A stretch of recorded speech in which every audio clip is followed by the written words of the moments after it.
College పెడతామని ముందరికి వచ్చిండ్రు. దేశంలో ఎక్కడ కూడా లేదు మిత్రులారా. This is a fact.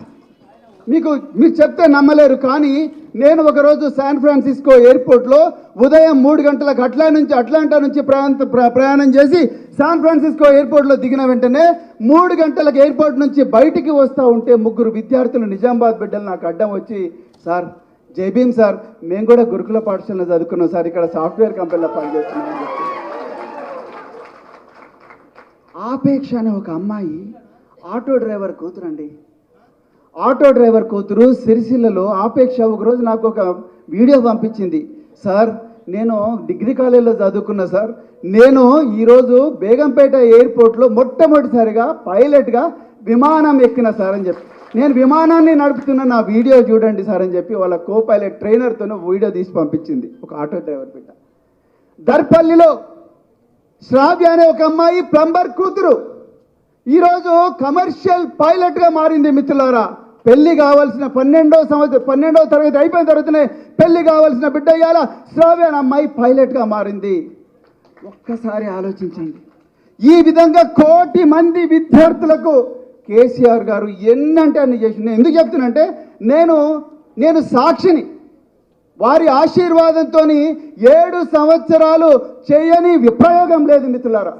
పెద్ద పెద్ద పిల్లలు ఓక్ రిడ్జ్, ఆగాఖాన్ అకాడమీ, లేకపోతే శ్రీనిధి ఇంటర్నేషనల్ స్కూల్లో ఐబీ కరికులం చదువుతున్నారంటే, సార్ మరి పేదోళ్ళకి ఏం చేద్దామంటే, ప్రవీణ్ నువ్వు ఏం చేస్తావో చేయి, వీళ్ళందరూ వాళ్ళకన్నా బాగా చదవాలి పేద పిల్లలు ఉన్నారు అంటే. మేము 20 స్కూళ్ళను ఫ్రీడమ్ స్కూల్స్గా మార్చినాం.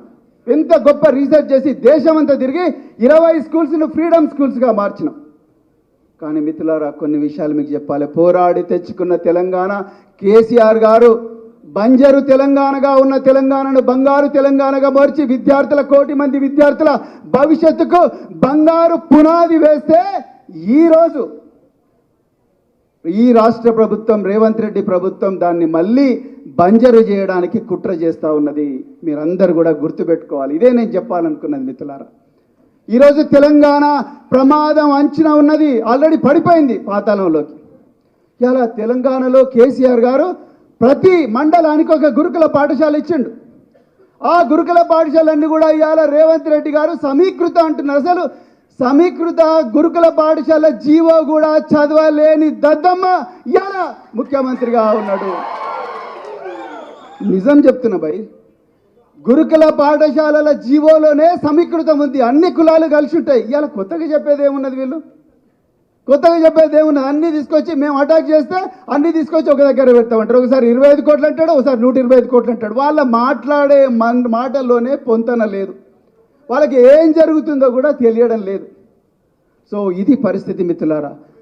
మరి జూన్లోనే వింటర్ వస్తుంది, పిల్లలు గజగజ వణుకుతారని చెప్పేసి మే జూన్ మాసంలోనే ఉలెన్ రగ్స్ కోసం ప్రభుత్వం ఆర్డర్ ఇచ్చేది కేసీఆర్ గారి టైంలో. పిల్లలంతా బాగా అప్పుడప్పుడు కలిసినప్పుడు పిల్లలంతా బాగున్నారా, వాళ్ళకి చలి గదగద వనుకోద్దు, వాళ్ళకి సన్న బియ్యం పెట్టాలి, వాళ్ళకి మటన్ పెట్టాలి, చికెన్ పెట్టాలి అన్న ఒక ప్రేమ వాత్సల్యం ఇవన్నీ కూడా మరి కేసీఆర్ గారికి ఉండేవి. ఇవాళ ఇంతవరకు ఉలెన్ రగ్గు రాలే, యూనిఫామ్లు లేవు, బూట్లు లేవు, పిల్లలకు ట్రాక్ సూట్లు లేవు. ఎంత ఘోరం అంటే ఆసిఫాబాద్లో ఒక బిడ్డ, తిరుపతి అనే ఒక బిడ్డ జోర్డాన్లో హ్యాండ్బాల్ ఛాంపియన్షిప్ సెలెక్ట్ అయితే తండ్రి తర్వాత కొడుకు ఇద్దరు కలిసి పీఈటీలతోని సంక్షేమ భవన్ పోతే వాళ్ళని కనీసం ముట్టుకోలేదండి అధికారులు. వాళ్ళు అడిగింది ఏంటండి, 1,50,000 రూపాయలు అడిగితే మేము జోర్డాన్ నగరం పోయి మా పిల్లగాన్ని ఆడిపించుకొస్తాం సార్ అంటే 1,50,000 రూపాయలు ఇవ్వలేదు ముఖ్యమంత్రి గారు. సంక్షేమ శాఖ ఆయన చేతిలోనే ఉంది. 3 బిడ్డలు నిజామాబాద్ నుంచి సాఫ్ట్ బాల్కు తైవాన్ దేశానికి ఎంపికైతే వాళ్లకు 4.5 లక్షలు కూడా శాంక్షన్ చేయలేని రాతి గుండె ఉన్న ముఖ్యమంత్రి తెలంగాణను ఏ విధంగా కాపాడుతాడు, విద్యార్థులు ఏ విధంగా కాపాడుతాడు ఒక్కసారి ఆలోచించండి. అందుకొరకే ఇంకా ఎక్కువ చెప్పాల్సిన అవసరం లేదు. కానీ మీ అందరికీ ఒక్కటే చెప్తున్నా మిత్రులారా, పోరాడి తెచ్చుకున్న తెలంగాణ ప్రమాదంలో ఉన్నది. ఆ ప్రమాదంలో ఉన్న తెలంగాణను బతికించుకోవాలంటే, ఆ 1 కోటి మంది విద్యార్థుల జీవితాలు కాపాడుకోవాలంటే మనం కేవలం సోషల్ మీడియాకు మాత్రమే పరిమితం అయితే సరిపోదు.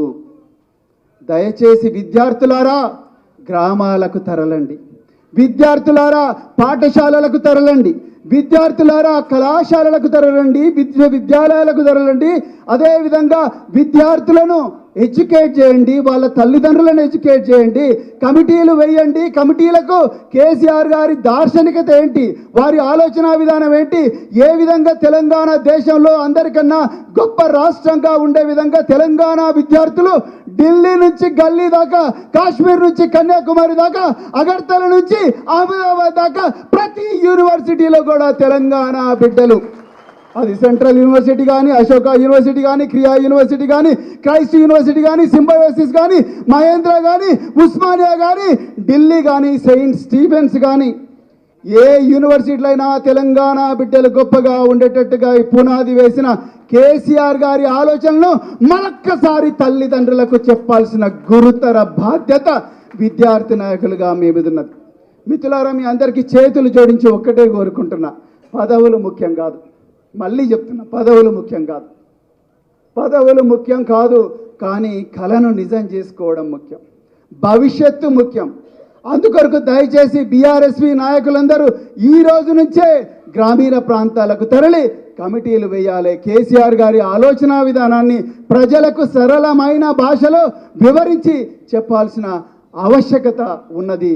మరి కేటీఆర్ గారికి మరి నేను మరొక్కసారి ధన్యవాదాలు చెప్తున్నా. చరిత్రాత్మకమైన మీటింగ్ను వారు ఏర్పాటు చేసి మరి ఒక్కసారి విద్యార్థి ఉద్యమాన్ని మరొక్కసారి మరి పైకి తీసుకురావడానికి ప్రయత్నం చేస్తున్నారు. వారికి ధన్యవాదాలు. అదేవిధంగా మిత్రులారా, జీవో 29 ఇంతకుముందు దాసో శ్రవణ్ గారు చెప్పారు, మన భవిష్యత్తుకు గొడ్డలి పెట్టు.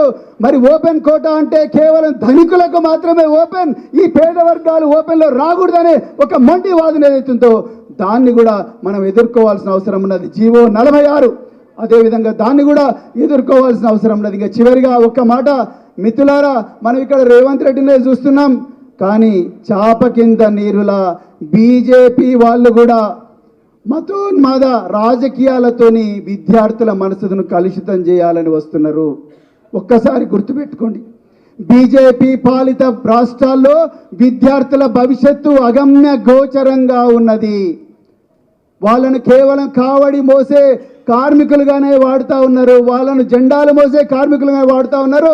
ఇలా బీజేపీ రకరకాల శుష్క నినాదాలతోని మన విద్యార్థుల దగ్గరికి వచ్చి మన భవిష్యత్తును నాశనం చేసి మతోన్మాదం మన మనసుల్లో నింపి మన బిడ్డల భవిష్యత్తును నాశనం చేయాలని చూస్తున్నారు. దాని పట్ల కూడా మీరందరూ అప్రమత్తంగా ఉండాలి.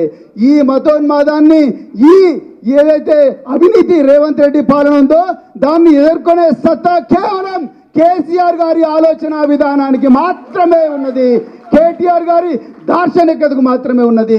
అందుకొరకే అభివృద్ధే మన మతం అని చెప్పి మనం అందరం కూడా ప్రజల్లోపలికి పోవాల్సిన అవసరం అర్జెంటుగా ఉన్నదని చెప్తూ మరి ఇంత చక్కటి అవకాశం ఇచ్చిన మరి సభాధ్యక్షులకు మరొకసారి ధన్యవాదాలు చెప్తూ జై తెలంగాణ. Thank you sir.